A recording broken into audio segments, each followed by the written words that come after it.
ஆண்டவராக இயேசு கிறிஸ்து நாமத்தினாலே மீண்டும் இந்த நேற்றோட நிகழ்ச்சியில் சந்திப்பதில் மிகுந்த சந்தோஷம். இன்னைக்கு ஒரே விஷயம்தான், ஆனா 3 ஆங்கிள் அதை நம்ம பார்க்க போகிறோம். ஆனா 3 விதமா நடந்திருக்கு. அதனால வாங்க என்ன விஷயம் எதை பத்தின்றதை நம்ம பார்க்கலாம். யூரோப்பியன் யூனியன் இதை குறித்து நம்ம நிறைய செய்திகள் வெளியிட்டு இருக்கிறோம். பல வருஷங்களுக்கு முன்பாக இருந்து ஏறக்குறைய 2008 இருந்து இதை பத்தின வீடியோக்கெல்லாம் வெளியிட்டே வரோம். அதுல இந்த யூரோப்பியன் யூனியனை குறித்து இந்த 10 நாடுகள் கூட்டமைப்பு வெஸ்டர்ன் யூரோப்பியன் யூனியன் இருக்கும். இவர்களை குறித்து வேதாகமத்துல 13ஆம் அதிகாரம் வெளிப்படுத்தின விசேஷத்துல சமுத்திரத்துல ஒரு மிருகம் ஏறி வந்தது அப்படின்னு இருக்கும். இது இந்த மிருகம், அதாவது யூரோப்பியன் யூனியன் ஏறி வர்றது, உலகத்துல ஆட்சியை பிடிக்கிறத பத்தி சொல்லப்பட்டதான ஒரு தீர்க்க தரிசனம். இந்த தீர்க்க தரிசனம் நடைபெற போகும், இப்படி நடக்கும் என்பது எல்லாமே ஆண்டவர் தெளிவா சொல்லி இருந்தாரு. இதை நம்ம ஏற்கனவே விவரிச்சிருக்கிறோம். இப்போ அதுக்கான மிக முக்கியமான சம்பவங்கள் எல்லாமே நடக்குது. முதலாவது, நீங்க இந்த கிரீன்லாந்து விஷயத்துல கவனிச்சுட்டே இருப்பீங்க. எல்லாருமே இதை எப்படி எந்த ஆங்கிள் நம்ம பாக்குறோம் அப்படின்னா, ட்ரம்ப்புக்கு நாடு பிடிக்கிற ஆசை.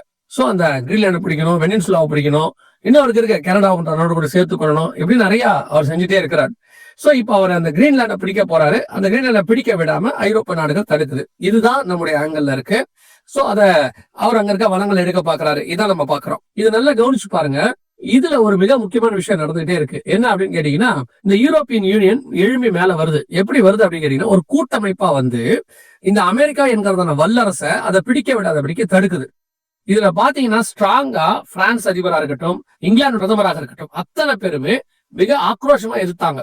முடியாது, விடமாட்டோம், என்னன்னாலும் பாத்துக்கலான்ற அளவுக்கு எல்லாம் வந்துட்டாங்க. ட்ரம்ப்பும் நன்றியெல்லாம் பார்த்தாரு, டாரிஃப் போடுவேன், அதை போடுவேன், இதை போடுவேன்னு. அசரதாவே இல்லை. ஆனால் இப்ப நல்லா கவனிச்சு பாத்தீங்கன்னு சொன்னா, இந்த யூரோப் என்கிறதான ஒரு அமைப்பு வலுப்பெற்றுக் கொண்டே வருகிறது. ஒரு 20 வருஷத்துக்கு முன்னாடி யூரோப்பியன் யூனியன் வரும் அப்படின்னு சொன்னும் போது அதுக்கு மிலிட்டரியே இல்லைங்க, அதெல்லாம் வராதுங்கன்னு கிரிட்டிசைஸ் பண்ணவங்க கூட இருக்கிறாங்க. இன்னைக்கு யூரோப்பியன் யூனியன் ஹாட் டாபிக். அவங்கதான் அடுத்த வல்லரசா உருவாக்குறதுக்கு வந்துட்டாங்க. இன்னொரு விஷயத்தையும் சொல்லிட்டு இவங்க வல்லரசா எப்படி உருவாக்குறாங்கிறதுக்கான ஒத்துமை நான் உங்களுக்கு சொல்றேன். ரெண்டாவது, ரஷ்யா உக்ரைன் பிரச்சனையை கவனிச்சுட்டே இருப்பீங்க. இந்த ரஷ்யா உக்ரைன் பிரச்சனையில நேட்டோ நாடுகள் இந்த உக்ரைனை பேக்கப் பண்ணுது.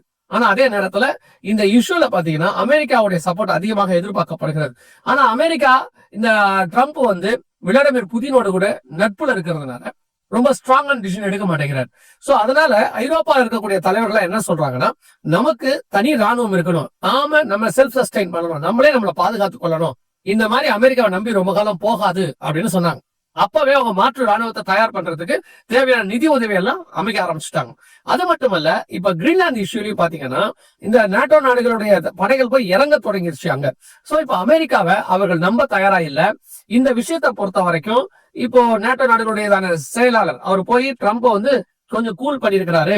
எதிர்காலத்துல இந்த கிரீன்லாந்துல உள்ள வளங்களையும் அது எடுக்கிறதுக்கு நாங்க அதை பேச்சுவார்த்தை நடக்கும், இப்படி எல்லாம் ஏதோ ஒரு ஒப்பந்தம் போடுறாங்க. ஆனா நேட்டோ நாடுகள் நேற்று எடுக்கிற வரைக்கும் வெளியரங்கமான அறிக்கை ஒண்ணும் வெளியிடல. ஆனா இது ஒண்ணு உங்களுக்கு தெளிவா சொல்லுது, ஒரு சூப்பர் பவர் எழும்புது. எதை வச்சு நீங்க இப்படி சொல்றீங்க அப்படின்னா, செகண்ட் வேர்ல்டு வார்க்கு இதுக்கு நல்ல ஒரு ஒத்துமையை கவனிச்சு பாருங்களேன். செகண்ட் வேர்ல்டு வார்ல மிகப்பெரியதான ஒரு பஞ்சம் உலகளாவே வந்துச்சு. இப்ப இருக்கிற மாதிரியே அப்போ ஒரு காலம் வந்துச்சு. அதோட கூட ஹிட்லருடைய நாடு பிடிக்கிற ஆசை பக்கத்து நாடுகள் எல்லாம் பிடிக்க ஆரம்பிச்சார். இப்ப ட்ரம்ப் பக்கத்து நாடுகளை எல்லாம் பிடிக்க ஆரம்பிக்கிறார். சோ இப்போ அன்னைக்குதான் ஹிட்லருக்கு பயந்துதான் எல்லாரும் ஒரு கூட்டமைப்பா மாறினாங்க. இங்கிலாந்து, இவங்க எல்லாம் ருமேனியா, இவங்க எல்லாம் அப்படி மாற தொடங்கினாங்க. அதான் செகண்ட் வேர்ல்டு வார் மாறிச்சு. இப்ப தேர்ட் வேர்ல்டு வார் மாறுவதற்கான ஒரு இடம் உருவாகி இருக்கிறது. நல்லா கவனிச்சு பாத்தீங்கன்னு சொன்னா, ஐரோப்பாவுக்கு எதிராக ஒரு காரியம் நடக்கும்போது மீண்டும் ஒரு அடுத்த வல்லரசு உருவாகணும். இது முடியும் போதுதான் அமெரிக்கா சூப்பர் பவரா உருவாச்சு 1943. இப்போ இதே மாதிரி ஒரு வார் ஸ்டார்ட் ஆக போகுது. ஒருவேளை இது அப்படியே ரஷ்யா உக்ரைன் வாராக மாறி அது அப்படியே ரஷ்யா இஸ்ரேல் வாராக மாறும். அதுக்கு வாய்ப்பு இருக்கிறதா, அந்த காரியம் நடக்கிறதா அப்படிங்கறதான் நாம இப்போ அடுத்ததுல பார்க்க போறோம். இப்ப நம்ம ரெண்டாவது என்ன பார்க்க போறோம் அப்படின்னு சொன்னீங்கன்னா, அமெரிக்காவும் இஸ்ரேலும் 60க்கும் மேற்பட்ட இந்த பொது காரியங்கள் அதுல இருந்து வெளியே வந்திருக்கிறாங்க. இப்படி செய்யறதுக்கு என்ன காரணம்? இவங்க சைட்ல இருந்து பாத்தீங்கன்னு சொன்னா, இப்ப நாங்க எங்க இஷ்டப்படி என்ன வேணா செய்யலாம், யூஎன் எங்களை கண்ட்ரோல் பண்ணாது, நாங்க என்ன வேணாலும் செய்யலாம் அப்படிங்கிற இடத்துக்கு அவங்க வந்துட்டாங்க. சோ அதனுடைய விளைவாக இப்ப ட்ரம்ப் யூஎன் சொல்றது எதையும் கேட்க மாட்டார். ஏன்னா அவர்கள் வித்ரா பண்ணிட்டார். ஏற்கனவே ஃபர்ஸ்ட் வரும்போது அவர் யூஎன்ல வித்ரா பண்ணணும், புது யூஎன் உருவாக்கணும், இப்படி எல்லாம் பேசிக்கிட்டே இருந்தார். இப்போ எனக்கு வந்த பிறகு நல்லா கவனிச்சீங்கன்னா, யூஎன் உடையதான கட்டடத்தை இஸ்ரேல்ல தரமட்டமாக்கி இருக்கிறாங்க, எல்லாத்தையும் உடைச்சு. அவங்க என்ன சொல்றாங்கன்னா, இந்த யூஎன் ஹமாஸுக்கு உதவி செய்யுது அப்படின்னு சொல்றாங்க. இப்போ அதோட இன்னும் கவனிச்சு பாருங்க, ட்ரம்ப் சொல்றாரு யூஎன் ஒரு தேவையில்லாத இது தன்னுடைய வல்லமையை அது இழந்துடுச்சு. இப்போ 3வது ஒரு சமாதான சபை உருவாகுது. 2008 இதை குறிச்சு தீர்க்க தரிசனமாக கர்த்தர் சொன்ன வார்த்தைகள் என்னன்னா, சமாதான சபைன்னு ஒண்ணு வரும்னு சொல்லி. இப்ப நல்லா கவனிச்சு பாத்தீங்கன்னா போர்ட் ஆஃப் பீஸ் அப்படின்னு சொல்லி ட்ரம்ப் ஒண்ணு உருவாக்குறாரு. இப்போ இது ஒரு சமாதான சபை. இதோட வேலை என்ன அப்படின்னு கேட்டீங்கன்னா, இப்ப ட்ரம்ப் 9,000 கோடி ரூபாயோ என்னமோ அதுக்கு பிக்ஸ் பண்ணிருக்காரு. அவங்களோட சேர்றவங்க சேரலாம், யூஎன்ல சேர்ந்திருக்கவங்க இவங்க கூட சேரணும் அனௌன்ஸ் பண்ணிருக்காரு. சோ இப்போ இது எந்த அளவுக்கு போகும் தெரியாது. ஆனால் உண்மையிலேயே 3வது யூஎனுக்கு பதிலாக ஒண்ணு வரும். First league of nations, first world war முடியும். 2வது united nations, second world war முடியும். இப்போ 3வது வரும்போது போர்ட் ஆஃப் பீஸ் அப்படின்னு ஆரம்பிக்கிறார். ஒருவேளை இதுவே அப்படியே எக்ஸிக்யூட் ஆகலாம் இல்லையா? இன்னொன்னு இதே மாதிரி ஒண்ணு கண்டிப்பாக வரும். இதுதான் ஐநா சபைக்கு மாற்றாக இருக்கும். இப்போ ஐநா சபை தன் வல்லமையை இழந்துகிட்டே இருக்குது. கொஞ்சம் கொஞ்சமா மொத்தம் முடிவுக்கு வர போகிறது. இது நமக்கு என்ன சொல்லுது? 2வது இன்னொரு பக்கத்துல யூரோப்பியன் யூனியன் 3வது சமாதான சபை உருவாகுது. இப்ப எப்படி அமெரிக்கா யூஎனுக்கு அவங்க ஹெட் குவார்டர்ஸ் அங்கதான் இருக்கு, ஃபுல் ஃபண்ட் அவங்க தான் பண்றாங்க இல்லையா? அதே மாதிரி இந்த 3வது சமாதான சபைக்கு யார் பண்ண போறோம்னா யூரோப்பியன் யூனியன் தான் ஃபண்ட் பண்ணும். அவங்களுடைய கண்ட்ரோல்ல தான் அது இருக்கும். அப்படி இருக்குமான்னு கேட்டீங்கன்னா இப்ப யூஎன் இருக்கு, அப்படி இருக்கும். சரி, இப்ப ட்ரம்ப் தானே ஆரம்பிக்கிறாரு, அது எப்படி யூரோப்புக்கு வரும் அப்படின்னு நீங்க கேட்கலாம். ஃபர்ஸ்ட் சமாதான சபையை பற்றி நல்லா கவனிச்சு பாத்தீங்கன்னா அது ஆரம்பிச்சது லண்டன்ல. ஏன்னா அங்க வல்லரசாக அப்ப இருந்தது யாருன்னா லண்டன். ஆனா மாற்றப்பட்டது ஜெனீவாவுக்கு. இன்னைய வரைக்கும் நீங்க ஜெனீவா ஒப்பந்தம் அப்படின்னு ஒரு வேர்டை கேள்விப்பட்டுட்டே இருப்பீங்க இல்லையா? அந்த ஜெனீவாவுக்கு அது மாற்றப்பட்டது. அதே மாதிரிதான் இது எங்க வேணாலும் ஸ்தாபிக்கப்படும். ஆனா கொண்டு போகப்படுவது ரோமுக்கு போகும், யூரோப்பியன் யூனியனுக்குள்ள போகும். வசனத்தின்படி இது அங்கதான் போய் நிக்கணும். யூரோப்பியன் யூனியனுக்குள்ள 10 நாடுகள் கூட்டமைப்புக்குள்ள போய் நிக்கணும்.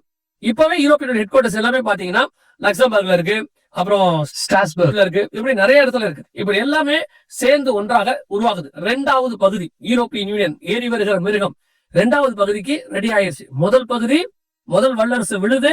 அதுக்கு யாருக்காக விழுதுன்னா யூரோப்பியன் யூனியனை பயந்து. எப்படிங்க விழுதுன்னு கேட்டீங்கன்னா, அமெரிக்கா இப்ப சொன்ன வார்த்தையில இருந்து வாபஸ் வாங்கிருச்சு. டாரிஃப் எல்லாம் பேக் ஆயிருச்சு. ஆனா அவங்க சொன்னபடி கிரீன்லாண்டுக்குள்ள போகல. ஒரு சின்ன ராணுவத்தை மட்டும் அமைக்கணும்னு கேக்குறாங்க, மத்தபடி எதுவுமே நடக்கல.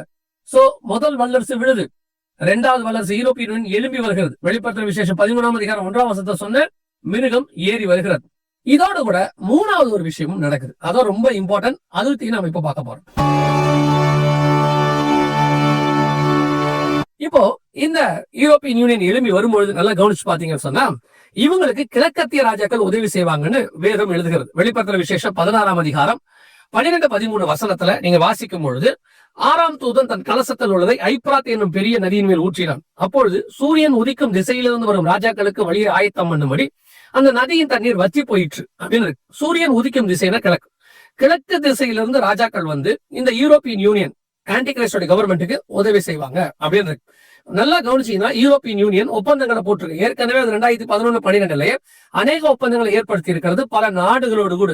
நீங்க தானியேல் புஸ்தகம் 9ஆம் அதிகாரத்துல நீங்க வாசிக்கும் போது 27ஆம் வசனத்துல அவர் ஒரு வாரம் அளவும் அநேகருக்கு உடன்படிக்கை உறுதிப்படுத்தி அப்படின்னு இருக்கு. அநேகருக்கு உடன்படிக்கை அதெல்லாம் போட்டாச்சு, ஏற்கனவே இருக்கு, ரெடியா இருக்கு. இப்போ கிழக்கத்திய ராஜாக்கள் வரணும், கிழக்குல இருந்து புத்திரர்கள் வரணும். இப்ப நல்லா கவனிச்சு பாத்தீங்கன்னா யூரோப்பியன் யூனியன் கிரீன்லாண்ட்ல போய் இந்த காரியங்களை செய்யும் போது ஐரோப்பாவுக்கு சப்போர்ட்டா இறங்கின இன்னொரு நாடு யாருன்னு கேட்டீங்கன்னா சீனா. சீனா சொல்லுச்சு, அமெரிக்கா கிரீன்லாந்து பிடிக்க வரைக்கும் நாங்க ஒத்துக்க மாட்டோம் அப்படின்னு சொல்லுது. இந்த இஷ்யூல மட்டும் நீங்க நல்லா கவனிச்சீங்கன்னா, இந்த கிரீன்லாண்டை பிடிப்பதற்கு அமெரிக்காவுக்கு எதிர்ப்பு தெரிவிக்கிறது இந்த யூரோப்பியன் யூனியனும் இந்த சைனாவும் என்று நாம் பார்க்கிறோம். அர்மேனியன் வார்ல இந்த சம்பவம் நடக்குது. எப்ப நம்ம ஃபர்ஸ்ட் கிழக்கத்திய ராஜாக்கள் வராங்கன்னு இல்லையா, அன்னைக்கு ஆன்டி கிரைஸ்டுக்கு ஹெல்ப் பண்றதுக்கு இவங்க வராங்கன்னு பாக்குறோம். யூரோப்பியன் யூனியனுக்கு ஹெல்ப் பண்றதுக்கு கிழக்குல இருந்து ராஜாக்கள் வரணும். அதோடைய ஒரு ரெசம்பலன்ஸ் இப்ப நடக்குது. சைனா கிரீன்லாந்து விஷயத்துல யூரோப்பியன் அன்னைக்கு இயேசு கிறிஸ்து பகிரங்கமாக பூமிக்குள்ள வரும்பொழுது அவருக்கு எதிராக தான் இது நடக்கும், இந்த யுத்தம் நடக்கும். அப்போ நடக்க போறதுக்கு ஒரு சின்ன மாடல் மாதிரி இப்ப நடக்குது. 2வது கிழக்குல இன்னொரு நாடு அப்படின்னு பாத்தீங்கன்னா இந்தியா. இந்தியாவோடு கூட வரலாறு காணாத அளவுக்கு மிகப்பெரிய ஒப்பந்தத்தை யூரோப்பியன் யூனியன் போட்டிருக்கு. அதுக்கு பேரு மதர் ஆஃப் ஆல் டீல்ஸ் அப்படின்னு சொல்றாங்க. எல்லாத்தை பார்க்கிலும் தாயான ஒரு காரியத்தை செஞ்சிருக்கிறாங்க. இந்த தாய், இதுக்கு பின்னாடி இருக்கிற விஷயங்கள் இதெல்லாம் நம்ம நிறைய அலசி ஆராயலாம், நிறைய விஷயங்களுக்கு பின்னாடி போலாம். ஆனா அங்க வேணாம். ஆனா கிழக்குல இருந்து காரியங்கள் நடக்க ஆரம்பிச்சிருச்சு. சைனாவும் இந்தியாவும் யூரோப்பியன் யூனியனுக்கு கைகோக்க ஆரம்பிச்சிருச்சு. ஒரு பக்கம் அமெரிக்கா விழுகிறது, இன்னொரு பக்கம் யூரோப்பியன் யூனியன் எழும்பி வருகிறது, இன்னொரு சைடு பாத்தீங்கன்னா யூரோப்பியன் யூனியனுடையதான கிழக்கத்திய ராஜாக்கள்லாம் ஒன்னா சேர்றாங்க. இது ஓவராலா ஒண்ணு என்ன சொல்லுதுன்னா, ஒரு மிருகம் சமுத்திரத்திலிருந்து ஏறி வருகிறது. அதாவது ஒரு சாம்ராஜ்யம் அடுத்ததாக ஏறி வருகிறது, நம் கண்களுக்கு முன்பாக தெரிகிறது. முந்தின சாம்ராஜ்யம் விழுகிறது. இந்த சாம்ராஜ்யத்தின் காலத்துலதான் நம்முடைய ஆண்டவர் நம்ம மீட்க வருவேன் என்று தெளிவா சொல்லி வச்சிருக்கிறார். பாலாக்கும் அருவருப்பை பத்தில இருக்கு இல்லையா?